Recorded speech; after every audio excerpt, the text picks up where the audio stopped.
ओम नमो भगवते भगवते वासुदेवाय। वासुदेवाय। ओम नमो ओम नमो। भगवते वासुदेवाय। ओम नमो भगवते वासुदेवाय। मद एक बंधो मत संगिना, मद गुरु मन महाधना, मन निष्ठारका मद भाग्य, मद आनंद नमोस्तुते। नारायणं नमस्कृत्यं नरं चैव नरोत्तमं, देवीं सरस्वतीं व्यासं ततो जयमुदीरयेत्। नष्टप्रायेषु अभद्रेषु नित्यं भागवत सेवया, भगवती उत्तमा श्लोके भक्तिर्भवति चित्तकी। मूकं करोति वाचालं पङ्गुं लङ्घयते गिरिं, यत्कृपातमहं वन्दे परमानन्दमाधवम्। कृष्णाय वासुदेवाय देवकीनन्दनाय च नन्दगोपकुमाराय गोविन्दाय नमो नमः। नमः पङ्कजनाभाय नमः पङ्कजमालिने, नमः पङ्कजनेत्राय ते पङ्कजाङ्ग्रये। बोलो श्रीमद्भागवतम महापुराण की जय।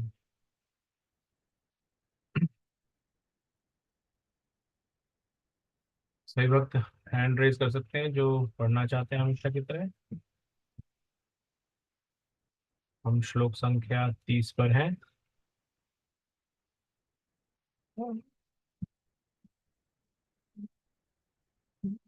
कुसुम कालिया माता जी आपसे प्रारंभ करते हैं। हरे कृष्णा प्रभु जी। हरे कृष्ण। तदो उपसहृत्य गिरा सहस्रेण विमुक्त संग मन आदि पुरुषे कृष्णे लसत पीत पटे चतुर्भुजे पुरा स्थिते अमीलित दृग व्यधार्यत। तत्पश्चात वे व्यक्ति जो हजारों अर्थों से युक्त विभिन्न विषयों पर बोलते थे, आज तथा हजारों युद्धों में लड़ चुके थे और हजारों व्यक्तियों की रक्षा कर चुके थे, उन्होंने बोलना बंद कर दिया। उन्होंने समस्त बंधनों से पूर्ण रूप से मुक्त होकर अन्य सभी वस्तुओं से अपना मन हटाकर अपने खुले नेत्रों को उन आदि भगवान श्री कृष्ण पर केंद्रित किया जो उनके समक्ष खड़े थे। वो चार भुजाओं वाले थे और जगमग करते हुए चमचमाते हुए पीत वस्त्र धारण किए हुए थे। तात्पर्य: अपना भौतिक शरीर त्यागते समय भीष्म देव ने मनुष्य जीवन के महत्वपूर्ण कार्य से संबंधित यशस्वी उदाहरण प्रस्तुत किया। मरते हुए व्यक्ति को जो विषय जितना आकर्षित करता है, वह उसके अगले जीवन का शुभारंभ बनता है। अतएव यदि कोई परमेश्वर श्री कृष्ण के विचारों में लीन रहता है, तो इसमें कोई संदेह नहीं है कि उसके लिए श्री भगवान के धाम को प्राप्त होना निश्चित है। इसकी पुष्टि श्रीमद् भागवत गीता 8.5 to 15 में हुई है। और मृत्यु के समय जो केवल मेरा 5वां श्लोक, और मृत्यु के समय जो मेरा स्मरण करते हुए शरीर का त्याग करता है, वह तुरंत मेरे स्वभाव को प्राप्त करता है, इसमें रंच मात्र भी संदेह नहीं है। 6, शरीर त्यागते समय मनुष्य जिस जिस भाव का स्मरण करता है, वह उस भाव को निश्चित रूप से प्राप्त होता है। नंबर 7, अतएव हे अर्जुन, तुम्हें सदैव कृष्ण रूप में मेरा चिंतन करना चाहिए और साथ ही युद्ध करने के अपने कर्तव्य को भी पूरा करना चाहिए। अपने कर्मों को मुझे समर्पित करके तथा अपने मन एवं बुद्धि को मुझ में स्थिर करके तुम निश्चित रूप से मुझे पा सकोगे। हरे नंबर कृष्णा 8। माता। हरे हरे कृष्ण। कृष्णा। हरे पंकज माता जी।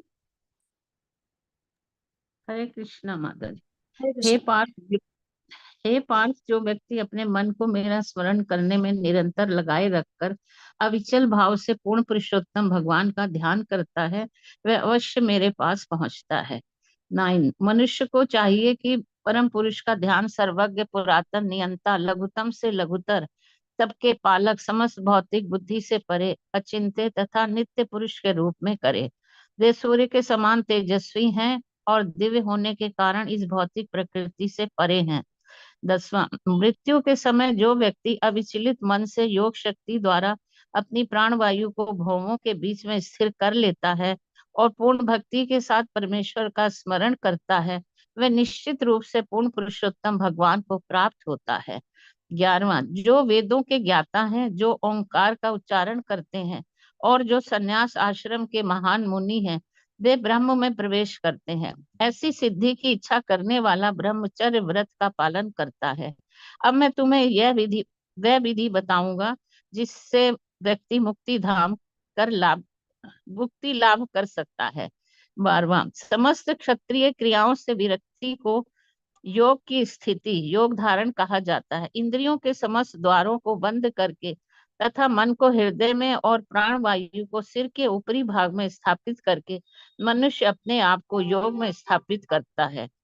13, इस योग में स्थित होकर तथा अक्षरों के परम संयोग ओंकार का उच्चारण करते हुए यदि कोई पूर्ण पुरुषोत्तम भगवान का चिंतन करता है और अपने शरीर का त्याग करता है तो वह निश्चित रूप से भगवत धाम को जाता है। हरे 14, कृष्णा हे माता, हरे कृष्णा, थैंक यू माता जी। किरण माता जी।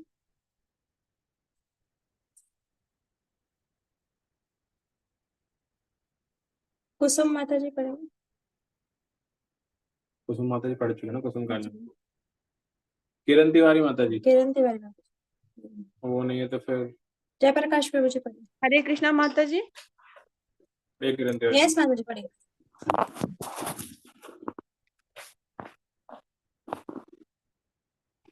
यदि कोई पूर्ण पुरुषोत्तम भगवान का चिंतन करता है और अपने शरीर का त्याग करता है तो वह निश्चित रूप से भगवत धाम को जाता है।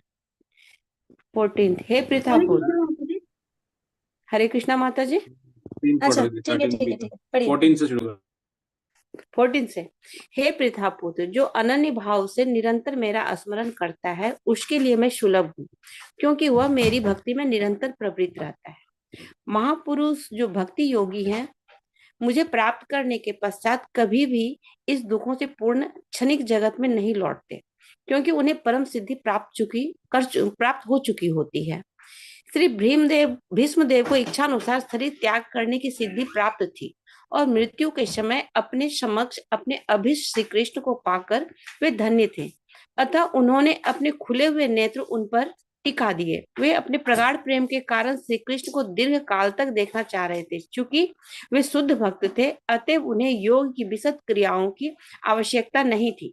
सिद्धि के लिए सरल भक्ति योग पर्याप्त है। अतः भीष्मदेव की हार्दिक इच्छा भगवान कृष्ण को साक्षात देखने की थी, जो परम प्रिय थे, और भगवत कृपा से श्री भीष्मदेव को अपनी अंतिम सांस लेते समय यह सुअवसर प्राप्त हुआ। हरे Thank you, कृष्णा ma'am. माता।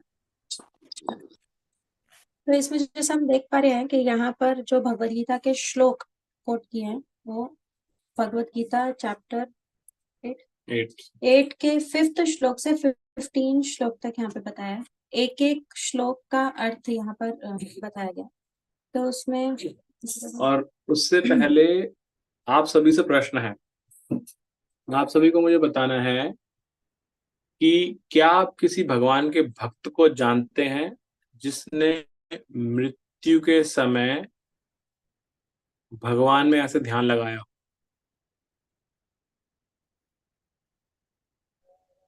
आप में से कोई भी अगर जानता है। प्रभु जी, परीक्षित महाराज ने।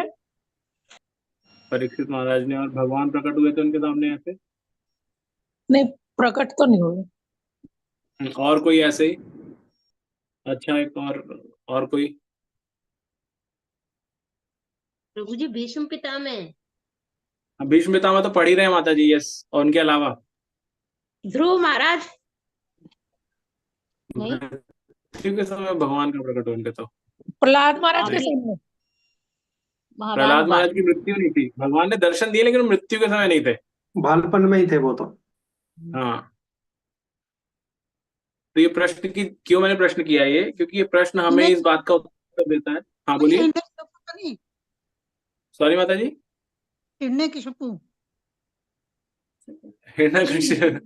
भगवान का भक्त होना चाहिए माता जी, ऐसे तो नेगेटिव में तो सारे राक्षसों ने याद किया भगवान। जहां तक प्रभु जी, जहां तक मैं समझता हूँ प्रभुपाद जी थे उस समय। प्रभुपाद जी का नाम आता है कि वो उस समय अंतिम में भक्त थे। हाँ, तो प्रभुपाद जी का नाम आता है कि अंत समय में भगवान को याद कर रहे थे। इसी तरह से वो भगवान के दर्शन, अगेन मैं अभी कुछ कह नहीं सकता उसमें, मैंने कहीं पढ़ा नहीं है ऐसा। हो सकता है उनको दर्शन भी हुए उस समय। बट मैं यहाँ ये क्या बताना चाह रहा हूँ सब भक्तों के नाम लेकर के, कि आप सबको पता होगा कि हमने बोला 12 महाजन, और 12 महाजन में भीष्म पितामह भी आते हैं। तो भीष्म पितामह 12 महाजन में क्यों आते हैं, ये इसका ही उत्तर है। आर्ट ऑफ डाइंग, मृत्यु को कैसे स्वीकार करें, एक परफेक्ट मृत्यु किसे कहते हैं, वो यहां पर उन्होंने हमें अपने आचरण से दिखाया है। जो हम 8वां अध्याय, जो पूरा 8वां अध्याय प्रभुपाद जी ने आधा अध्याय लिख दिया, ऑलमोस्ट कितने 28 श्लोक हैं 8वें अध्याय में। 28 में से 15 श्लोक तो प्रभुपाद जी ने यहाँ बता दिए कि 15 श्लोक ये पूरे लिखे हुए हैं। और ये पूरी की पूरी जो उसमें बताया गया है, इसका जो क्रक्स है वो यही है कि भगवान अंतिम क्षण में भगवान आपके समक्ष हो, आपके ध्यान के अंदर। यहाँ तो साक्षात भगवान ही थे उनके सामने, राइट। तो उन्होंने क्योंकि हमें सिखाया है आर्ट ऑफ डाइंग की मृत्यु को कैसे स्वीकार करें, इसलिए वो एक 12 महाजनों में आते हैं। क्योंकि हमने पहले चर्चा की थी तो इस पर नहीं होता, लेकिन यहाँ पे तात्पर्य में बिल्कुल क्लियरली आ रहा है इस श्लोक के द्वारा कि क्यों ऐसा हुआ है। तो इसलिए हमें ध्यान रखना है कि प्रभुपाद जी ने फर्स्ट लाइन में बताया कि अपना भौतिक शरीर त्याग के समय भीष्मदेव ने मनुष्य जीवन के महत्वपूर्ण कार्य संबंधित यशस्वी उदाहरण प्रस्तुत किया है, और इसीलिए वो महाजन है, राइट। और उसके बाद फिर यशस्वी का यहाँ पे जो यशस्वी है ना, तो मतलब ऐसे ही नहीं कि उन्होंने देह त्याग दिया और तब भगवान का स्मरण किया, वो बहुत ही कष्ट में थे और तब किया। मैं तो जरा सा, अगर मैं अपने आप को रिकॉल करूँ, जैसा फीवर भी हो जाता है तो चैंटिंग तो दूर, अपना सब फीवर पे ही ध्यान रहता है, क्या हो रहा है, कुछ नहीं हो रहा है, ऐसा रहता है। राइट। आगे फिर यही आया कि जो ये पूरा 8वां अध्याय दिया है, उस 8वें अध्याय का नाम भी एक्चुअल में समझा जाए थीम में तो आर्ट ऑफ डाइंग ही है। आपको याद है किसी को इसका एक्रोनिम क्या था 8वें अध्याय का भगवत गीता, जो उन्होंने भगवत गीता हमारे साथ पढ़ी थी? एक्रोनिम किसी को याद है?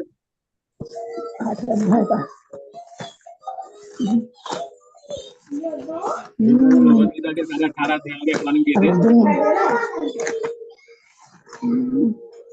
किसी सबको याद हो? 8th चैप्टर का एक्रोनिम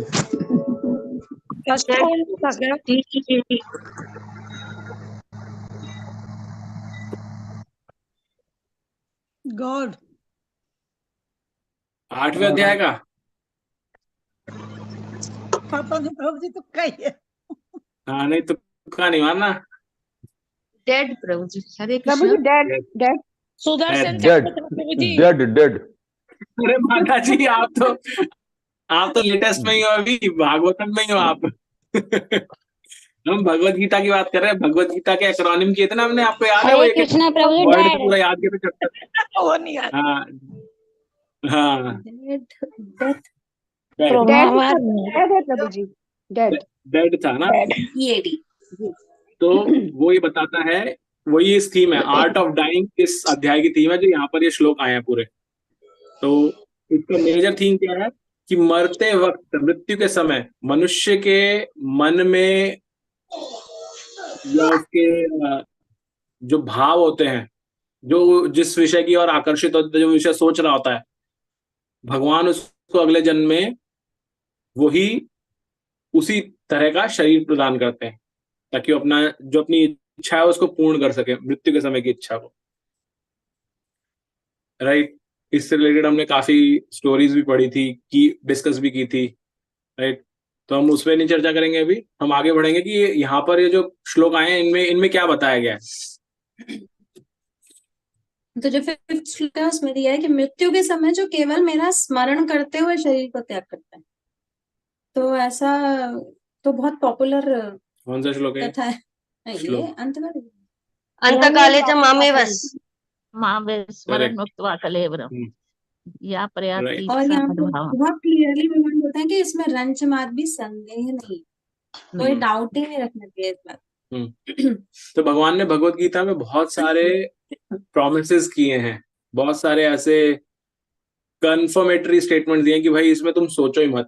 जैसे लास्ट में जब भगवान बोलते हैं सर्वधर्मान परित्यज्य मामेकम शरणं व्रज अहम त्वं सर्व पापेभ्यो मोक्षयामि मा शुचा। भगवान बोलते हैं टेंशन ही मत लो कुछ भी, मैं बोल रहा हूं ना, मैं सब तुम्हारे कष्टों को हर लूंगा।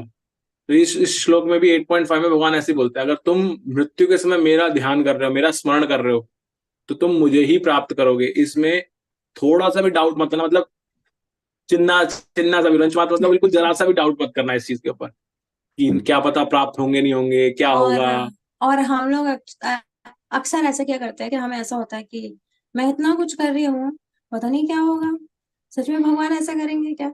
ऐसा डाउट आता है कई बार।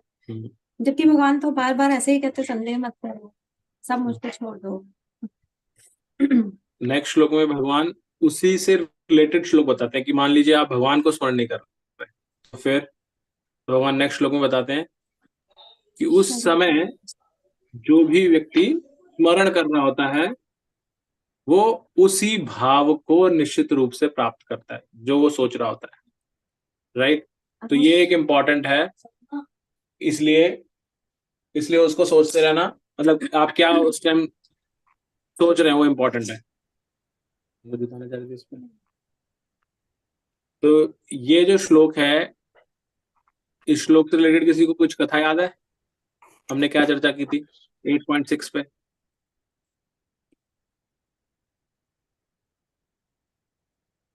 कि हम जो सोचते हैं वो हमें मृत्यु के समय कैसे भाव मिलता है, वही भरत उनमें जी से की कैसे शरीर मिलता है।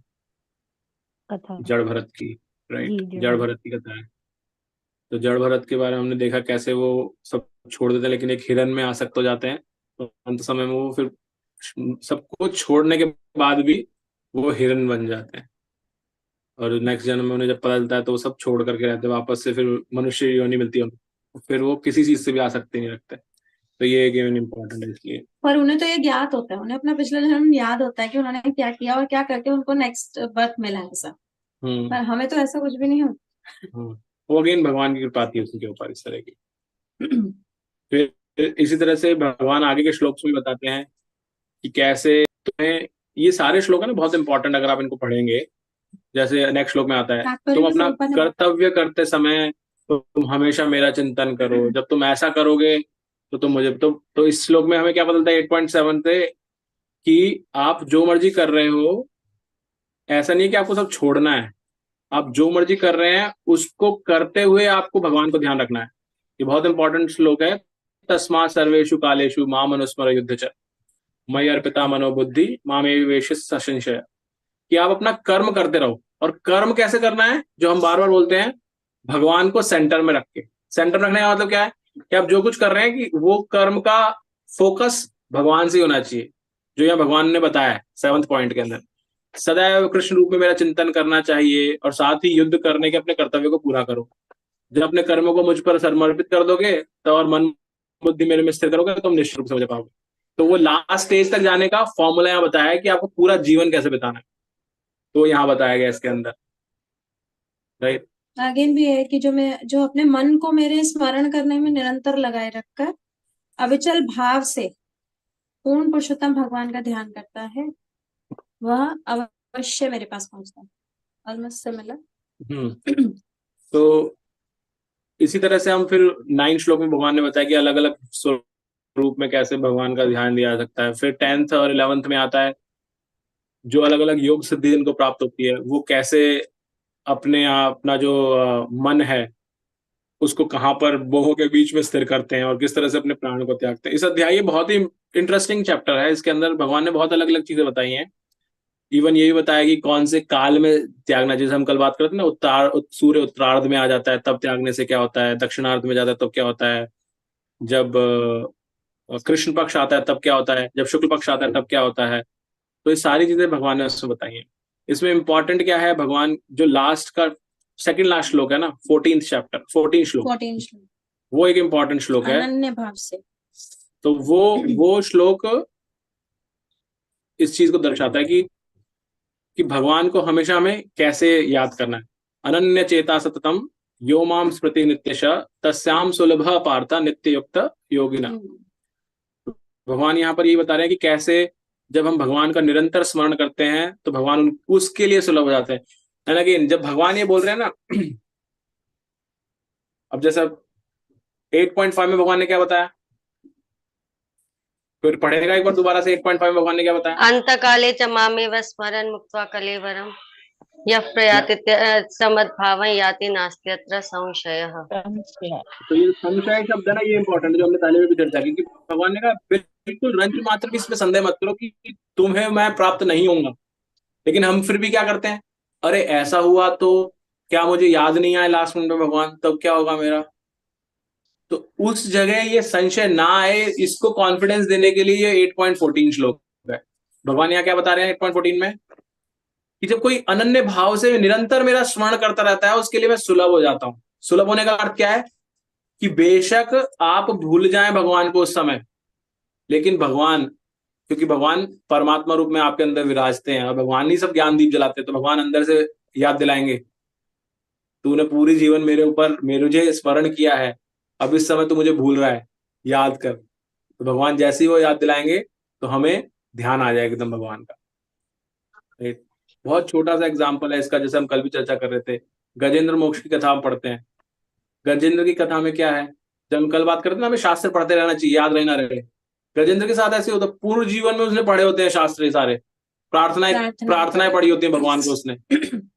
उसके बाद तो जानवर बन जाता है, और वो भी मदमस्त, जो अपने गर्व के अंदर कि मैं बहुत ही शक्तिशाली हूँ, अपने पति पत्नी बच्चे और पत्नियां उनमें वो है, और वो उसमें जब घुसता है जलाशय के अंदर, तो वहां पे एक मगरमच्छ से उसका जब युद्ध होता है, और कितने करोड़ों वर्षों तक वो चलता है, और जब उसकी मृत्यु नजदीक आती है, तब भगवान ये बताते हैं कि मैं उसके लिए सुलभ हो जाता हूँ। तो कैसे सुलभ होते हैं उसके लिए, भगवान उसको एकदम से मेमोरी देते हैं कि भाई, हाँ उसको मेमोरी देते हैं ना, वो भगवान अलग अलग तरीके से देते हैं, ऐसा नहीं है किसी सिग्नल मिला दिया ना भगवान ने, तो भगवान ने उस कमल पुष्प के थ्रू उसको सिग्नल दिया कि तूने मेरे से पहले प्रार्थनाएं की थी, याद कर उनको।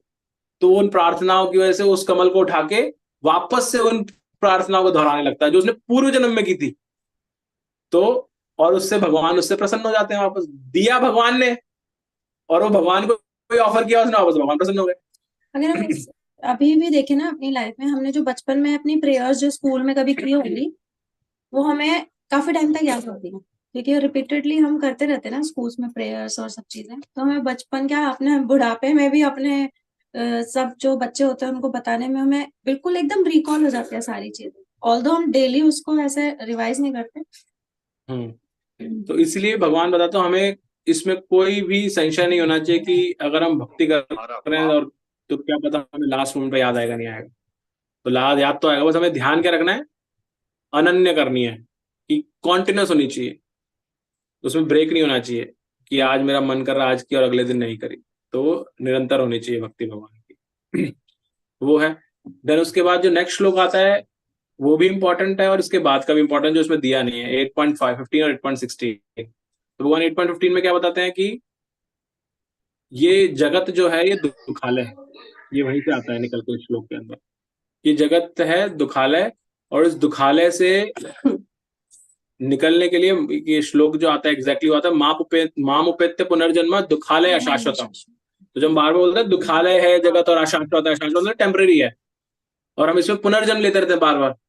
तो ये श्लोक यही बताता है हमें कि हम इस अशाश्वत दुखालय के अंदर बार बार जन्म ले रहे हैं, लेकिन जो भगवान का स्मरण करता है वो क्या होता है, वो इस दुखालय के अंदर वापस नहीं आता, वो परम गति को प्राप्त होता है। और फिर जब हम ये संशय करते हैं श्लोक के बाद में, अच्छा ऐसा है तो ये सिर्फ यहाँ पे रहने वालों के लिए है, या जो हायर प्लैनेट्स में चले जाते हैं, स्वर्ग चले जाते हैं, या इवन ब्रह्मा जी तक चले जाते हैं, ब्रह्मलोक तक, उनका क्या होता है? तो वो भगवान फिर नेक्स्ट श्लोक में उसका उत्तर देते हैं। क्या है वो श्लोक, कोई बताएगा? 8.16। हरे कृष्णा प्रभु जी। पुनरावर्ती जन्म मामुपेते तो पुनर्जन्म न विद्यते। थैंक यू माता जी, थैंक यू। आप म्यूट कर सकते हैं दोनों। तो भगवान यहाँ क्या बताते हैं श्लोक में, जब अर्जुन ये प्रश्न करता है तो भगवान बताते हैं कि भाई ऐसा नहीं है, ये ब्रह्मा जी से लेकर के ब्रह्मलोक से लेकर जब 14 भुवन बताए गए ना, तो सबसे ऊपर है भगवान ब्रह्मा जी का, उससे लेकर सबसे नीचे के लोक तक, किसी भी लोक में चले जाओ तो ये पुनर्जन्म की कहानी है, सब जगह चलती है। लेकिन अगर कोई मेरे पास आ जाता है तो वहां पे पुनर्जन्म नहीं होता। तो भगवान ये 8.16 बताते हैं। तो ये पूरा चैप्टर ही बहुत इंटरेस्टिंग है। प्रभुपाद जी ने यहाँ पे हम पे कृपा करके एटलीस्ट 15 श्लोक बताया ताकि हम उस पर चर्चा कर सकें। तो जैसे यहाँ पर अभी ये कहा था ना कि भगवान बोलते हैं कि मैं सुलभ हो जाता हूँ सबको, तो यहाँ पर एक बीच में लिखा है, अतः ये भीष्मदेव की हार्दिक इच्छा भगवान श्री कृष्ण को साक्षात देखने की थी, जो परम प्रिय थे, और भगवत कृपा से भीष्मदेव को अपनी अंतिम सांस लेते समय यह सुअवसर प्राप्त हुआ। तो भगवान का स्मरण कर रहे थे, इसलिए बहुत सुलभ भी हो गए, क्योंकि भगवान का उन्होंने पूरे जीवन भगवान का स्मरण किया है। तो भगवान इसीलिए भगवान ने ये माध्यम बना। हमने पिछले अध्याय में देखा था ना, जब युधिष्ठिर महाराज से शोकातुर हो गए थे, भगवान चाहते तो शोक तो 2 मिनट में दूर कर सकते थे, अर्जुन का किया, लेकिन क्योंकि उन्होंने अपने भक्त की इच्छा पूरी करनी थी कि अंत समय में वो वहां रहें, इसीलिए भगवान वहां प्रकट हुए। तो ये हमने इस श्लोक में देखा। किसी को कुछ ऐड करना है? आगे चलते हैं। नेक्स्ट जो पढ़ना चाहते हैं हैंड रेज रखें अपने। नेक्स्ट आता है फतेह प्रभु जी। हरे कृष्ण प्रभु जी। 31 है। विशुद्धया धारण्या हता शुभ अस्तिद्य अक्षय वाशु गता युद्ध श्रम निवर्त सर्वे इंद्रिय वर्ती विभ्रम स्तुष्टव जन्यम विसर्जन जनार्दनम। शुद्ध ध्यान द्वारा भगवान श्री कृष्ण का दर्शन करते हुए वे तुरंत समस्त भौतिक अशुभ अवस्थाओं से और तीरों के घाव से होने वाली शारीरिक पीड़ा से मुक्त हो गए। इस प्रकार उनकी समस्त इंद्रियों के बाह्य कार्यकलाप रुक गए और उन्होंने शरीर को त्यागते हुए समस्त जीवों के नियंता की दिव्य भाव से स्तुति की। तात्पर्य: यह भौतिक शरीर उस भौतिक शक्ति का उपहार है जिसे माया कहते हैं। श्री भगवान के साथ अपने नित्य संबंध को भूल जाने के कारण मनुष्य भौतिक शरीर को अपना स्वरूप समझने लगता है। भीष्मदेव जैसे श्री भगवान के शुद्ध भक्त के लिए यह माया श्री भगवान के आते ही दूर हो गई। भगवान श्री कृष्ण सूर्य के समान है और भ्रामक बहिरंगी भौतिक शक्ति अंधकार तुल्य है। सूर्य की उपस्थिति में यह संभव नहीं है कि अंधकार टिक सके। अतएव भगवान श्री कृष्ण का आगमन का होते ही संपूर्ण भौतिक कल्मश पूर्ण रूप से दूर हो गया और भीष्मदेव पदार्थ के साथ अशुद्ध इंद्रियों के कार्यों को रोककर दिव्य पद को प्राप्त करने में समर्थ हो सके। आत्मा मूल रूप से शुद्ध होता है और इसलिए इंद्रियां भी शुद्ध ही होती हैं। भौतिक कल्मश से ही इंद्रियां अपूर्णता तथा अशुद्धता से काम करने लगती हैं, किंतु परम शुद्ध भगवान श्री कृष्ण का संसर्ग प्राप्त होते ही इंद्रियां पुनः भौतिक कल्मश से मुक्त हो जाती है। भीष्मदेव को अपना शरीर त्यागने के पूर्व श्री भगवान की उपस्थिति के कारण ही ऐसी दिव्य अवस्था प्राप्त हो सकी थी। श्री भगवान सभी जीवों के नियंता व उपकारी हैं। समस्त वेदों का यही निर्णय है। वे परम शाश्वत तथा समस्त शाश्वत जीवों में परम पुरुष है। नित्यानियंताम चेतनाम एकोम बहुनाम यो विदताति कामान। तथा वे ही सभी प्रकार के जीवों की समस्त आवश्यकताओं को पूरा करने वाले हैं। इस प्रकार उन्होंने अपने महान भक्त भीष्मदेव की दिव्य इच्छाओं को पूरा करने की संपूर्ण सुविधाएं प्रदान की। तब भीष्मदेव ने इस प्रकार प्रार्थना की। हरे कृष्णा प्रभु जी। हरे कृष्णा प्रभु जी। हरे कृष्णा। तो यहाँ पर जो पूरा एक कॉन्सेप्ट आया, ये आया है कि हमारा शरीर भी क्या है, शरीर नहीं, हमारी आत्मा भी दिव्य है और हमारी जो इंद्रियां हैं वो भी शुद्ध रहती हैं। लेकिन क्योंकि हम इस भौतिक कल्मश के संसर्ग में आ गए हैं, इसलिए ये क्या हो गई हैं, दूषित हो गई इंद्रियां। और जब वो दूषित हो जाती हैं तो उनको शुद्ध करने का कार्य तरीका क्या है? जैसे इस जगत के अंदर कोई चीज दूषित हो जाती है, हमारे हाथ गंदे हो जाते हैं, हम बाहर जाते हैं, हाथ क्या है वैसे जनरल साफ है, लेकिन क्योंकि ये गंदगी में बच्चा खेल के आता है तो क्या होते हैं, हाथ गंदे हो जाते हैं। वैसे साफ है लेकिन गंदगी में खेलने गया इसलिए गंदे हो गए। तो जब ऐसी स्थिति आती है तो बच्चा आते के साथ क्या करता है, फिर उसको कहते हैं भाई साबुन से हाथ धो, तो साबुन से हाथ धोता है तो साफ हो जाते हैं, राइट, हाथ वही है। इसी तरह से हमारी जो इंद्रियां हैं वो इस भौतिक कल्मश में आने से, इस भौतिक जगत के संसर्ग में आने से दूषित हो गई हैं। लेकिन जैसे ही भगवान रूपी साबुन हमारे इन इंद्रियों के टच में आया तो ये शुद्ध हो गई। और यही चीज हमें शास्त्र क्या बताते हैं, भगवान और भगवान का नाम अभिन्न है। भगवान, भगवान का नाम, भगवान के गुण, भगवान का रूप, भगवान की लीलाएं ये सब अभिन्न है। इसका अर्थ क्या है? ये सब इक्वल है एक दूसरे के।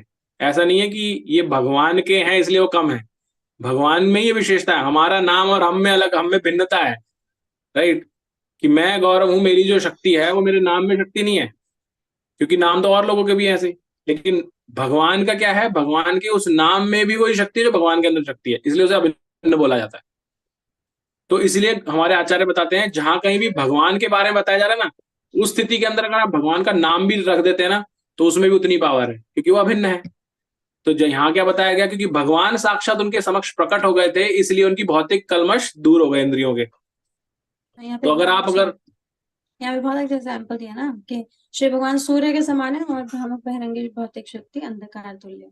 करेक्ट। सूर्य जब भी होता है तो अंधकार की कोई जगह ही नहीं रह जाती। इसलिए जहां जहां भगवान प्रवेश कर जाते हैं वहां पर ये भौतिक कल्मश सब दूर हो जाता है, अंधकार खत्म हो जाता है। तो इसी तरह से अगर भगवान स्वयं ना हो, कब ये बोले तो विष्णुदेव के साथ हो रहा है, हमारे साथ कैसे होगा? हमारे साथ ऐसे होगा जब हम हरि नाम लेंगे, क्योंकि हरि का नाम और हरि अभिन्न है। तो जब भगवान का नाम लेंगे, नाम उच्चारण करेंगे, तो वो भी इसी तरह सूर्य का काम करेगा, और वो जो हमारे अंदर की भौतिक कल्मशता है उसको दूर करेगा। और शास्त्र बताते हैं इस चीज को। क्या बताते हैं? जब हम पढ़ते हैं चैतन्य प्रभु महाप्रभु की शिक्षाष्टकम, तो उसमें पहली लाइन में ही यही आता है, चेतो दर्पण मार्जनम। क्या हो रहा है? चित्त को मांझता है ये हरिनाम। मांझने से क्या होगा? इसमें जो रिफ्लेक्शन पावर है ना, जब एक शीशे में आप देखते हैं तो उसमें आपका सही रूप दिखता है। जैसे मैंने अभी एक हाथ का एग्जांपल दिया कि हाथ दूषित हो जाते हैं, ऐसे ही मिरर भी इन जनरल तो साफ होता है, लेकिन अगर मिरर के ऊपर धूल गिर जाए, कांच शीशे के ऊपर, या आप जब कई बार नहाते हैं, अब सर्दियां चल रही हैं उत्तर भारत के अंदर, आपको ज्यादा अच्छे से पता होगा, जब नहाते हैं बाथरूम के अंदर और जब गीजर चल रहा होता है तो क्या होता है? जब नहा के निकलते शीशे में देखते तो शीशे में कुछ दिखता ही नहीं है। क्यों नहीं दिखता है? क्योंकि उसके ऊपर भाप आ गई है। तो शीशा गंदा नहीं है, लेकिन शीशा उस भाप के संसर्ग में आने से उसको दिखना बंद हो गया उसके अंदर। फिर आप क्या कर सकते हैं उस समय? या तो गीला हाथ मारेंगे, कपड़ा मारेंगे तो साफ हो जाता है, तो दिखना शुरू हो जाता है उसके अंदर भी। तो वो कहां से आ रहा है? तो ऐसे ही हमारा जो चित्त है, चित्त रूपी दर्पण जो है, वो भी इस भौतिक कलमश की वजह से अंधकारमयी या धुंधला हो गया है, उसमें हमें दिख नहीं रहा है। जबकि भगवान अंदर विराजते हैं परमात्मा रूप में, हमें दिख नहीं रहे। तो वो दिखेंगे कैसे? जब भगवान के नाम रूपी कपड़े से वो साफ करेंगे, तो भगवान हमें प्रकट हो जाएंगे, हमें दिखने लगेंगे, और फिर ये जो अंधकार है वो खत्म हो जाएगा। तो सेम चीज यहाँ पर भीष्मदेव के साथ हुई, क्योंकि याद भी कर रहे थे और भगवान साक्षात प्रकट हो गए, तो इसलिए उनको ऐसा हुआ। दूसरी, जैसे पहले अन्नपूर्णा ने बताया था कि भगवान क्या करते हैं, भगवान सभी के नियंता हैं, एज ए फादर। भगवान बताते हैं ना, अहम बीज प्रजापिता, भगवत गीता में बताते हैं। तो फादर का क्या काम क्या होता है? बच्चों की जो इच्छाएं हैं उनको पूरा किया जाए। भगवान स्वयं बताते हैं भगवत गीता के अंदर कि मैं क्या करता हूँ, मैं तुम्हारी सारी इच्छाएं पूरी करता हूँ, और जो है उसको तुम्हारे पास रखता हूँ, बचा के रखता हूँ, स्पेशली आध्यात्मिक इच्छाएं। तो यहाँ पर क्योंकि भीष्मदेव ने क्या इच्छा करी कि आप मेरे समक्ष प्रकट हो, तो ऐसी इच्छा करने से भगवान ने ये पूरा इस तरह से सुविधा उत्पन्न कर दी भीष्मदेव के लिए कि वो अंत समय में भगवान के सामने खड़े हो गए, ताकि वो उनको देखते रहे। और इस तरह से भीष्मदेव की सारी इंद्रियां शुद्ध हो गई, और वो शुद्ध होने का अर्थ क्या है? उन्होंने इस भौतिक जगत में कार्य करना बंद कर दिया। तो हमें ऐसे देखा कि भैया तो अब कुछ कर ही नहीं रहे हैं, तो क्योंकि हम सब भौतिक जगत के अंदर है, हमें लगेगा कि अरे जब तक वो फंक्शन नहीं करेगा वैसे तो कैसे रह सकता है। लेकिन वो वर्क करना बंद कर दिया उन इंद्रियों ने, और उसके वो बिल्कुल भगवान के साथ उस रिलेशनशिप में। अब वो समय आया जब भीष्मदेव प्रार्थना करना प्रारंभ करेंगे भगवान से, राइट? तो अगले 8-10 श्लोकों में भीष्मदेव की प्रार्थना रहेंगी, तो हम उनको पढ़ेंगे। नेक्स्ट आगे बढ़ते हैं। नेक्स्ट वर्षा माता जी, आप पढ़िएगा। हरे कृष्णा प्रभु जी, धन्य प्रणाम। हरे कृष्णा माता जी। श्री भीष्म उवाच इतिमति रूपकल्पिता वितर्षणा भगवती सात्वत पुंगवे विभूमिन् स्वसुखमुपगते किंचिद्विद्वहर्तु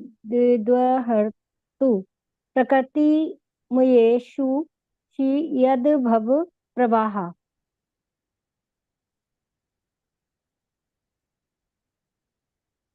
नित्यो ये भी प्रभु नीचे, अच्छा ठीक है। भीष्मदेव ने कहा, अभी तक मैं जो सोचता, जो अनुभव करता तथा जो चाहता था वह विभिन्न विषयों तथा वृत्तियों के अधीन था, किंतु अब मुझे उसे परम शक्तिमान भगवान श्री कृष्ण में लगाने दो। वे सदैव आत्मतुष्ट रहने वाले हैं, किंतु कभी कभी भक्तों के नायक होने के कारण इस भौतिक जगत में अवतरित होकर दिव्य आनंद लाभ करते हैं। यद्यपि ये सारा भौतिक जगत उन्हीं के द्वारा सृजित है। तात्पर्य: क्योंकि भीष्मदेव एक राजपुरुष, कुरु वंश के मुखिया, महान सेनापति तथा क्षत्रियों के अग्रणी थे, अतएव उनका मन अनेक विषयों में बटा रहता था और उनका चिंतन, अनुभूति तथा उनकी इच्छाएं विभिन्न बातों में लगी रहती थीं। अब शुद्ध भक्ति प्राप्त करने के उद्देश्य से वे परम पुरुष भगवान कृष्ण पर ही सारे चिंतन, अनुभूति तथा इंद्रियों को केंद्रित करना चाहते थे। यहाँ पर उन्हें श्री कृष्ण को भक्तों के नायक तथा सर्वशक्तिमान कहे गए हैं। यद्यपि भगवान कृष्ण आदि भगवान है, लेकिन वे अपने शुद्ध भक्तों को भक्ति में सेवा का वरदान देने के निमित्त इस धरा पर स्वयं अवतरित होते हैं। कभी वे भगवान कृष्ण के रूप में जो वे स्वयं हैं, और कभी भगवान चैतन्य के रूप में अवतरित होते हैं। दोनों ही शुद्ध भक्तों के नायक हैं। भगवान के शुद्ध भक्तों में भगवान की सेवा करने के अतिरिक्त अन्य कोई इच्छा नहीं रहती, अतः वे सात्वत कहलाते हैं और भगवान ऐसे सात्वतों में अग्रणी हैं। इसीलिए भीष्मदेव को अन्य कोई इच्छा नहीं हुई। जब तक मनुष्य सभी प्रकार की भौतिक इच्छाओं से शुद्ध नहीं हो लेता, तब तक भगवान उसके अगुआ नहीं बनते। इच्छाओं को मिटाया नहीं जा सकता, लेकिन उन्हें केवल शुद्ध करना होता है। भगवत गीता में स्वयं भगवान ने पुष्टि की है कि वे भगवान की सेवा में निरंतर लीन रहने वाले शुद्ध भक्त को उसके हृदय के भीतर से उपदेश देते हैं। ऐसा उपदेश किसी भौतिक हेतु के लिए नहीं, अपितु अपने घर भगवान के धाम वापस जाने के लिए दिया जाता है। भगवत गीता 10.10। हरे कृष्ण। Thank you. हरे चरण प्रभु जी। हरे कृष्ण। श्रीमद् भगवत गीता 10.10 भौतिक प्रकृति पर अपना प्रभुत्व जताने वाले साधारण व्यक्ति के लिए श्री भगवान उसके कार्यों की अनुमति प्रदान करते हैं और उसके साक्षी बनते हैं, लेकिन वे अभक्तों को भगवत धाम जाने की शिक्षा कभी नहीं देते। विभिन्न जीवों, भक्तों एवं अभक्तों के साथ श्री भगवान के व्यवहार में यही अंतर है। वे समस्त जीवों के अग्रणी हैं। जिस प्रकार राजा बंदियों तथा स्वतंत्र नागरिकों का समान रूप से शासक होता है, लेकिन भक्तों तथा अभक्तों के प्रति उनके व्यवहार भिन्न भिन्न होते हैं। अभक्त लोग श्री भगवान से कभी कोई उपदेश ग्रहण करने की चिंता नहीं करते, इसलिए श्री भगवान उनके विषय में मौन बने रहते हैं। यद्यपि वे उनके समस्त कार्यों के साक्षी बनकर उन्हें अच्छा या बुरा फल देते हैं, भक्तगण इस भौतिक अच्छाई बुराई से परे होते हैं। वे अध्यात्म पथ पर अग्रसर होते रहते हैं, अतएव उन्हें किसी प्रकार की भौतिक इच्छा नहीं रहती है। भक्त यह भी जानता है कि भगवान श्री कृष्ण ही आदि नारायण है, क्योंकि भगवान श्री कृष्ण ही अपने पूर्णांश से कारणोदकशाही विष्णु के रूप में प्रकट होते हैं, जो संपूर्ण भौतिक सृष्टि के मूल स्रोत हैं। श्री भगवान भी अपने शुद्ध भक्तों का संग करने के इच्छुक रहते हैं और उन्हीं के लिए वे इस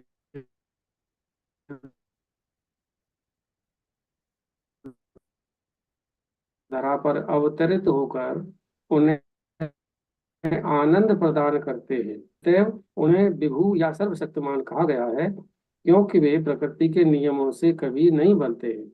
हरे कृष्ण। हरे कृष्ण।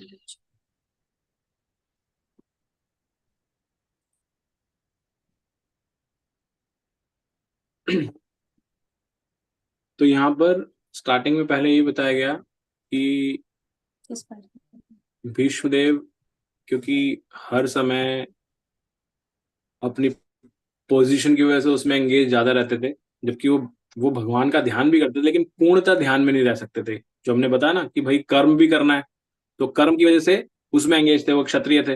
लेकिन जब ये समय आया तो उन्होंने उन सब कार्यों को त्याग दिया और वो पूर्णतः सिर्फ उनकी एक इच्छा थी कि भगवान में पूर्णतः ध्यान। हमारे जो आश्रमों का डिजाइन है वो भी इसीलिए ही है कि आप गृहस्थ आश्रम में जब है तब आप मेजॉरिटी उसमें अपने कर्तव्य को पालन कीजिए, वाइल कीपिंग कृष्णा इन सेंटर, लेकिन आपको पूर्णतः को त्यागना नहीं है, आपको गृहस्थ आश्रम का पालन करना है। लेकिन उसके बाद जो भीष्मदेव की स्थिति आई है, ये संन्यास वाली स्थिति है कि जब आपने सब कुछ त्याग दिया, सब पे फोकस हटा दिया, लेकिन वो गृहस्थ से संन्यास आ नहीं सकता, इसीलिए बीच में वानप्रस्थ आश्रम बना है, ताकि आप धीरे धीरे उसमें ट्रांजिशन हो अपनी रेस्पॉन्सिबिलिटीज छोड़ करके। तो यहाँ पर भीष्मदेव ने उस चीज को एक्सेप्ट किया, और फिर आगे ये बताया गया कि भगवान जो है इस धरातल पर इसलिए प्रकट होते हैं क्योंकि वे अपने भक्त को अपनी सेवा का वरदान दे सके, कि वो किस तरह से भगवान की सेवा कर सकता है।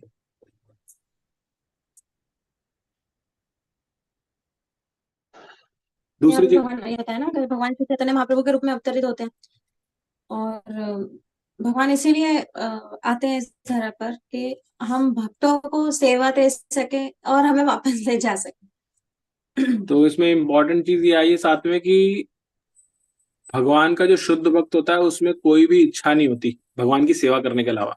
अगर हमारे अंदर कोई भी भौतिक इच्छा है, ये प्रभुपाद जी ने बहुत क्लियरली लिखा है, अगर हमारे अंदर कोई भी भौतिक इच्छा है तो भगवान हमारे भगवान नहीं बनते, मतलब भगवान हमें आगे से प्रोटेक्शन नहीं देते किसी चीज की, राइट। अगर हमने वो कुछ भी रखा हुआ है तो हम जब बार बार बोलते हैं ना, अरे भगवान ने तो ये कहा था भगवत गीता में, हमारे साथ क्यों नहीं हो रहा ऐसा? क्योंकि हम उस भक्ति के लेवल पे आए नहीं है, हम कोशिश कर रहे हैं लेकिन उस लेवल पे आए नहीं है। तो हम कभी भी ये ना सोचे कि हम उस लेवल पे आ गए और हम परिवर्तन कर रहे हैं, हम कोशिश करते रहेंगे और करना भी है। लेकिन ये यहाँ पे प्रभुपाद ने एक लाइन दी है, इच्छाओं को मिटाया नहीं जा सकती, इच्छाएं मिटाई नहीं जा सकती, लेकिन उन्हें केवल शुद्ध करनी होती है। मतलब उन्हें जो हमारी इच्छाएं, जो हमारे कार्य, उनको भगवान में भगवान की तरफ सेंटर कर देना चाहिए, भगवान के लिए करनी चाहिए। करेक्ट। तो आगे ये बताया गया कि भगवान हमारे हृदय में निवास करते हुए, तो पहले तो ये आया कि भगवान सबके लिए बराबर है, लेकिन उसके बावजूद भी भगवान भेदभाव नहीं करते। लेकिन भगवान, क्योंकि भगवान ने भगवत गीता में बोला है कि जो मुझे जिस भाव से ध्याता है मैं उसको वैसे ही फल देता हूँ। तो जो भगवान के भक्त हैं वो भगवान को ही प्रेम करते हैं, तो भगवान उनके हृदय में विराजते हैं। जो हमने उस दिन ही पढ़ा था ना, चतुर्श्लोकी गीता के अंदर आता है, ज्ञान दीपेन भास्वता। तो भगवान बोलते हैं कि ज्ञान दीप जला के उसको मार्ग दिखाते हैं मेरे तक कैसे पहुंचना है। और इसके अगेंस्ट भगवान जब आसुरी प्रवृत्ति वाला भगवत गीता का अध्याय आता है उसमें बताते हैं कि ऐसे जो आसुरी व्यक्ति होते हैं भगवान उनको उसी निम्न योनियों में घुमाते रहते हैं और उनको ऐसी बुद्धि देते हैं कि वो कभी भगवान तक पहुंच ही नहीं सकते हो, जो आसुरी व्यक्ति प्रवृत्ति के लोग होते हैं। ये बहुत क्लियरली भगवान ने बताया। तो ये बहुत ही डेंजरस है आसुरी प्रवृत्ति को अपने अंदर बढ़ाना, क्योंकि उससे आप भगवान से दूर होते जाएंगे। भगवान क्लियरली ऐसा बोल रहे हैं भगवत गीता में। जैसे पॉजिटिव भगवान ने प्रॉमिस किया ना, ये एक नेगेटिव प्रॉमिस भी किया है कि अगर कोई आसुरी रहेगा तो नहीं करूंगा मैं उसको। उसके लिए सिर्फ और सिर्फ भगवान के जो भक्त हैं वही एक, क्या बोलते हैं, डूबते को तिनके का सहारा का कार्य करते हैं।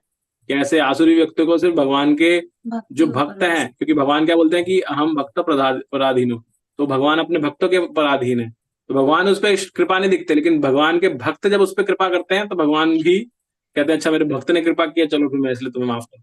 ऐसा होता है। तो ये ही हमने यहाँ पढ़ा। और लास्ट में आता है कि भगवान कृष्ण ही आदि नारायण है। और आदि नारायण का अर्थ क्या है कि जो हमने पढ़ा था कारणोदक्षाय विष्णु, उसके बाद गर्भोदक्षाय विष्णु और फिर क्षीरोदक्षाय विष्णु, इन सब का उद्गम कहाँ से हो रहा है? श्री कृष्ण से होता है। तो ये यहाँ पर इसके अंदर आया है। तो इस तरह से हमने ये श्लोक किया। किसी को कुछ ऐड करना है, कोई जिज्ञासा किसी की?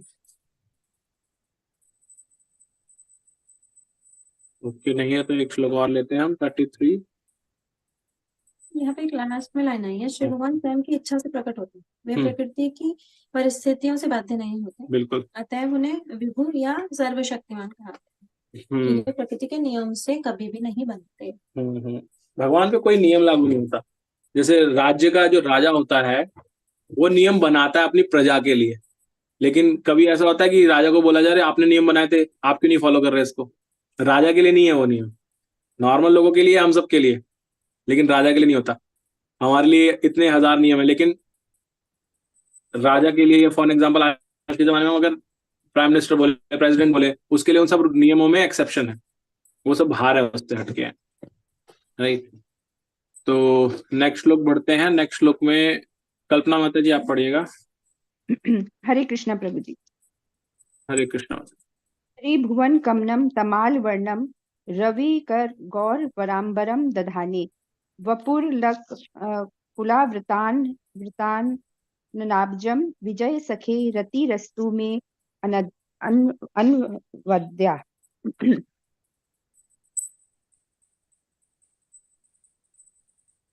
श्री कृष्ण अर्जुन के घनिष्ठ मित्र हैं।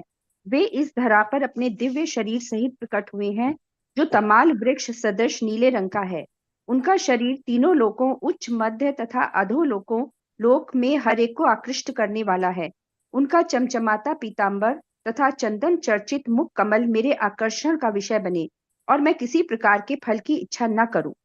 तात्पर्य: जब श्री कृष्ण स्वेच्छा से इस धरा पर प्रकट होते हैं तो वे अपनी अंतरंगा शक्ति के माध्यम से ऐसा करते हैं। उनके दिव्य शरीर के आकर्षक अंगों को देखने की इच्छा तीनों लोकों अर्थात ग्रह मंडल के उच्चस्थ, मध्यस्थ तथा अधोलोकों में होती है। ब्रह्मांड भर में कहीं भी भगवान कृष्ण जैसे सुंदर आकृति के शरीर वाला कोई नहीं है। अतएव उनके दिव्य शरीर को भौतिक रूप से निर्मित किसी वस्तु से कुछ लेना देना नहीं है। अर्जुन को यहाँ विजेता कहा गया है और कृष्ण को उसके घनिष्ठ मित्र। कुरुक्षेत्र युद्ध के बाद शरशय्या पर लेटे भीष्म देव भगवान कृष्ण की वेशभूषा का स्मरण कर रहे हैं, जिसे वे अर्जुन के सारथी रूप में धारण किए हुए थे। जब अर्जुन तथा भीष्म के मध्य युद्ध चल रहा था तो भीष्म का ध्यान कृष्ण की चमचमाती वेशभूषा की ओर आकर्षित हुआ था और इस तरह वे अप्रत्यक्ष रूप में अपने तथाकथित शत्रु अर्जुन की प्रशंसा कृष्ण को अपने मित्र रूप में प्राप्त करने के लिए कर रहे थे। अर्जुन सदा ही विजेता रहा क्योंकि भगवान उसके सखा थे। भीष्म देव इस अवसर का लाभ श्री भगवान को विजय सखे अर्जुन के मित्र संबोधित करके उठाते हैं, क्योंकि जब श्री भगवान को उनके भक्तों के साथ जोड़कर पुकारा जाता है तो वे अतीव प्रसन्न होते हैं, क्योंकि भक्तगण उनसे विभिन्न दिव्य रसों से बंधे हुए होते हैं। जब श्री कृष्ण अर्जुन के सारथी थे तो सूर्य की किरणें श्री भगवान के वस्त्रों पर पड़कर चमक रही थी और ऐसी किरणों के परावर्तन से उत्पन्न सुंदर रंग भीष्म देव से भुलाए भी नहीं भूल रहा था। योद्धा के रूप में वे हरे कृष्णा माता जी। जयप्रकाश प्रभु जी। हरे कृष्णा माता जी। महान योद्धा के रूप में वे वीर रस में भगवान श्री कृष्ण से अपने संबंध का आस्वादन कर रहे थे। विभिन्न रसों में से किसी भी रस में श्री भगवान के साथ दिव्य संबंध होने पर भक्त सर्वाधिक आनंद प्राप्त करते हैं। अल्पज्ञ संसारी मनुष्य जो श्री भगवान के दिव्य रूप में अपने आप को संबंधित दिखाना चाहते हैं, वे सीधे ही ब्रज धाम की गोपियों का अनुसरण करते हुए माधुर्य रस का दिखावा करते हैं। श्री भगवान के साथ ऐसा खोखला प्रेम संबंध संसारी व्यक्ति की कुत्सिक भावना का प्रतीक है, क्योंकि जिसने श्री भगवान के साथ माधुर्य रस का आनंद प्राप्त किया है वह संसारी श्रृंगार रस में लिप्त नहीं होता, जिसकी भर्त्सना संसारी नैतिकता ने भी की है।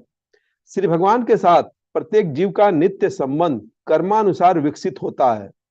परमेश्वर के साथ जीव का वास्तविक संबंध 5 प्रमुख रसों में से किसी एक में हो सकता है और निष्ठावान भक्त के लिए इससे कोई अंतर नहीं पड़ता। भीष्म देव इसके जीते जागते उदाहरण हैं, तो हमें ध्यान पूर्वक समझना चाहिए कि महान सेना नायक श्री भगवान से किस प्रकार दिव्य रूप से जुड़े हुए हैं। हरे कृष्ण। Thank you. हरे कृष्णा। तो अगेन पहले तो ये श्लोक अगर आप सब याद कर सके ना, बहुत इंपॉर्टेंट श्लोक है ये हम सबके लिए। ये किसी को नहीं पता कब मृत्यु आएगी, क्या होगा, लेकिन ये हम जनरली जो भजन बोलते हैं ना, क्या है, इतना तो करना स्वामी जब प्राण तन से निकले, तो वो जो भजन है ना वो इसी से बना है, इन्हीं जो भीष्म पितामह की प्रार्थना, इसमें किस तरह से वो इमेजिन कर रहे हैं। मतलब इमेजिन क्या करो तो दिख ही रहा है उनको, तो भगवान साक्षात सामने, तो लेकिन वो उस रूप को देख पा रहे हैं। तो ये हमारी भी इच्छा होनी चाहिए कि इस तरह की हमारा और हमारी कोई फल की इच्छा ना करूं, ऐसी प्रार्थना कर रहे हैं।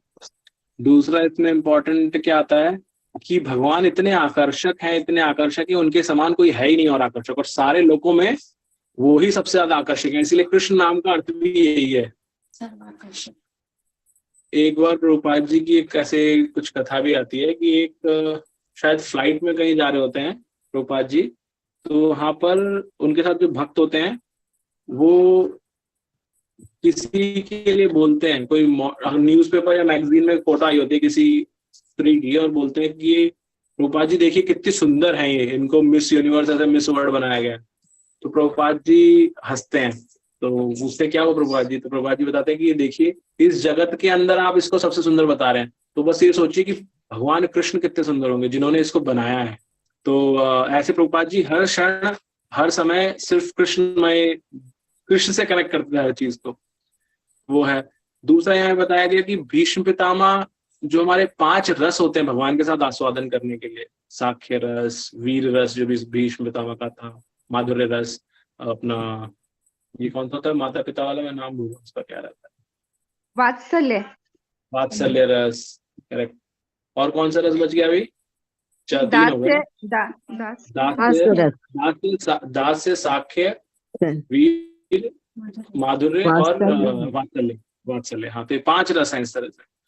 तो इनमें से कोई से भी, तो भीष्म पितामह का आता है वीर रस में, तो उन्होंने वीर रस से भगवान के साथ आदान प्रदान किया, और वही यहाँ पर आया कि भगवान वो क्या याद कर रहे हैं कि भगवान युद्ध स्थल में हैं, और किस तरह से वो युद्ध स्थल के अंदर भीष्मदेव के बीच में युद्ध चल रहा था, तो भीष्मदेव का जो ध्यान था वो भगवान पे ही था, उनके वस्त्र कैसे हैं, कैसे वो दिख रहे हैं, सब भगवान पे ध्यान था उनका, तो वो वही उसी को याद करने पे लिखा है ना। करेक्ट, हाँ। एंड इम्पोर्टेंट एक चीज आई है कि भगवान को जब एड्रेस किया जाता है भक्त के नाम के द्वारा, तो भगवान ज्यादा प्रसन्न होते हैं। क्यों होते हैं? क्योंकि उनको अपने भक्त के साथ जो विभिन्न दिव्य रस है उससे वो बंधे हुए हैं। तो यहाँ पे आया विजय सखे, राइट, पार्थ सारथी, जितने भगवान के नाम है सारे के सारे अगर आप याद करेंगे, बहुत सारे ऐसे नाम है जो उनके भक्तों के से कनेक्टेड है। रूपा जी जैसे कि नंद नंदन, यशोदा नंदन, देवकी नंदन, और क्या आते हैं ऐसे नाम? कोई और बताएगा नाम भगवान के जो उनके भक्तों से कनेक्टेड नाम है? वासुदेव और गोपीजन आता ना, गोपीजन वल्लभ, तो वो गोपियों से कनेक्टेड आता है। और गोपाल, वो गोविंद, ये सब गौ माता से कनेक्टेड है। और मधुसूदन, जबकि वो डीमन के वध करने की वजह से था, बट हाँ। और आ रहा है किसी के दिमाग में कुछ नाम भगवान का? कन्हैया, केशव, कृष्ण गोपाल, नाम ऐसे नाम नहीं, भक्त से कनेक्टेड होना चाहिए। जैसे मदन गोपाल फिर भी है, मदन मोहन, माधव है, नंदन, मुरारी। करेक्ट। तो यहाँ पे सारे नाम क्या देखेंगे? इनमें से जो अधिकतर नाम जो भक्त के साथ कनेक्टेड है, भक्त के लीलाओं से कनेक्टेड है, भगवान को अधिक प्रिय है। हरे कृष्ण प्रभु जी, 108 नाम है भगवान के, कृष्ण भगवान के। हाँ जी, 108 तो कम ही है, आप वो किताब में 108 दिखे आपको, लेकिन इससे भी ज्यादा है प्रभु जी। हाँ ठीक होंगे प्रभु जी, गीता में 108 दे रखे हैं। हाँ, मैं वही बता रहा हूँ, भगवान के नाम तो अनगिनत है, 108 तो जब आपको लिखे हुए कहीं मिल रहे हैं वो है बस। हाँ भगवान के नाम बहुत है ना। चलिए, वेरी नाइस। विष्णु सहस्त्र नाम, हाँ, वहां तो सहस्त्र नाम है, 1000, करेक्ट। तो इस तरह से तो वीरस का है यहाँ पर, माधुर्य रस हुआ, और उसके अलावा हाँ, दूसरा एक प्रभुपाद जी ने यहाँ पर एक इम्पोर्टेंट बताया कि जो लोग अल्प ज्ञानी होते हैं, अल्पज्ञ होते हैं, वो सोचते हैं कि माधुर्य रस ही सबसे टॉप रस है। वो क्या करते हैं, वो वृंदावन में या कहीं ऐसे गोपी बन के घूमेंगे कि हम तो गोपी हैं, हम तो कृष्ण के दर्शन किए, हम तो कृष्ण के साथ। तो प्रभुपाद जी कहते हैं ये सब क्या है? ये सब हल्का प्रेम संबंध है। ये सब क्या है? ये उनकी मतलब जो अपरिपक्व भगवान के साथ जो प्रेम है उसको दर्शाता है। क्योंकि अगर आपको माधुर्य रस प्राप्त होगा ना भगवान के साथ में, तो ये इस दुनिया का श्रृंगार रस नहीं रहेगा, तो आप ये डेकोरेशन नहीं करोगे फिर। वो आप, क्योंकि हमने क्या पढ़ा, भौतिक कलमश दूर हो जाता है जैसे भगवान से कनेक्ट करते हैं, तो भौतिकता खत्म हो जाएगी। लेकिन अगर आप वो भी कर रहे हो और कह रहे हो कि मेरे को तो माधुर्य रस, मैं भगवान कृष्ण के साथ उस भाव में हूं, तो गलत है वो। तो प्रभुपाद जी कहते हैं दूसरा, आपका क्रमशः विकास होता है भगवान के साथ संबंध में। ऐसा नहीं कि आज सोए थे और कल सुबह उठ के सिर्फ भगवान की गोपी बन गए, ऐसा नहीं होता। तो ये प्रभुपाद जी, और इसके कई एग्जाम्पल भी आते हैं, स्टोरी भी थी इससे रिलेटेड, कि प्रभुपाद जी ने कोई एक बार वृंदावन में आया था, और वो तुम्हारा वृंदावन का मंदिर है, वहां पर बहुत ही भाव विभोर होकर नृत्य कर रहा था कोई व्यक्ति। तो प्रभुपाद जी अपने रूम में थे, प्रभुपाद जी के पास भक्तों ने आके बोला, प्रभुपाद जी ऐसे ऐसे कोई है जो बहुत ही भाव में नृत्य कर रहा है, वो तो मतलब जैसे तो एक्सटेसी आ गई उसको। तो प्रभुपाद जी कहते हैं उसको उठा के मंदिर से बाहर फेंको। तो लोग भक्त ऐसे घबरा जाते हैं, क्या कह रहे हैं, प्रभुपाद जी बोलते हैं नहीं, भेजो उसे बाहर भगाओ। तो उसको उठा के ले जाते, तो कहते हैं क्या कर रहे हो, क्या कर रहे हो, क्या कर रहे हो, वो मेरे को भगवान में आना ऐसा है, वो करता है। लेकिन जैसे उठा के उसको मंदिर के बाहर भेजते हैं, छोड़ते हैं, बाहर जाते ही वो गाली गलौज शुरू कर देता है, तुम्हारी इतनी हिम्मत कैसे होगा, ये वो सब। तो प्रभुपाद जी के बताते हैं, प्रभुपाद जी तो ऐसे ऐसे कर रहा है। प्रभुपाद जी बोले यही तो मैं बता रहा हूँ, ये सब आडंबर है, ढोंग है, असलियत नहीं है।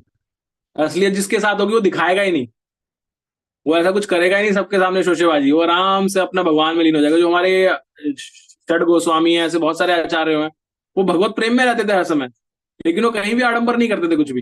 वो अपने अंतःकरण में भगवान का स्मरण करते रहते थे, भगवान की लीलाएं। ऐसे कितने भक्त हैं षड गोस्वामी में जो भगवान की लीलाओं को साक्षात देखते थे, भगवान उनके स्वप्न में आगे लीलाएं बताते थे, लेकिन कभी भी उन्होंने दिखावा नहीं किया ऐसे जाकर के कि ये हुआ हुआ। भगवान के जितने भी अधिकतर विग्रह हैं जो हम वृंदावन में आज देखते हैं, और बाकी जगह भी जयपुर या उदयपुर में, ये सब विग्रह ऐसे हैं जो इन गोस्वामियों के स्वप्न में भगवान स्वयं आके उनको बताया है कि मैं वहां पर हूं, मुझे वहां से खोद करके निकालो वहां से बाहर, मैं बहुत, मुझे सेवा चाहिए। तो जब उन्होंने उस सेवा भाव से बाकी लोगों को बताया कि वहां पे खुदाई करो, भगवान ने स्वप्न में आके बताया और खुदाई की तो निकले।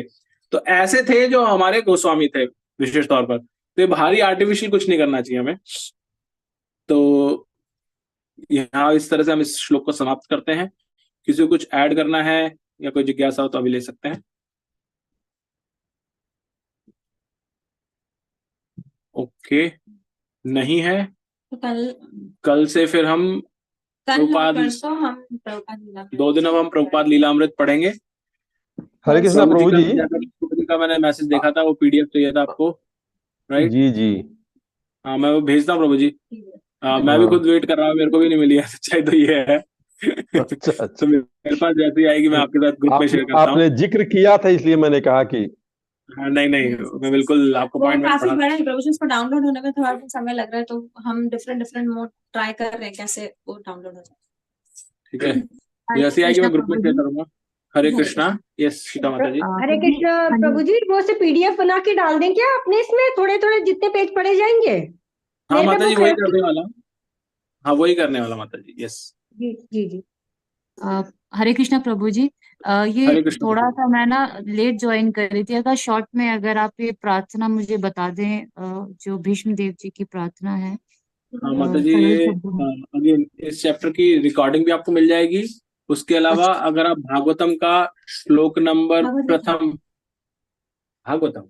भागवतम का अगर आप प्रथम स्कंद के 9वें अध्याय का 32वें श्लोक से प्रार्थना शुरू है, लेकिन ये 33 नंबर विशेष थी जिसपे मैंने अभी बोला था, बट ये 32 से लेकर 43 तक जाएंगी सारी प्रार्थनाएं।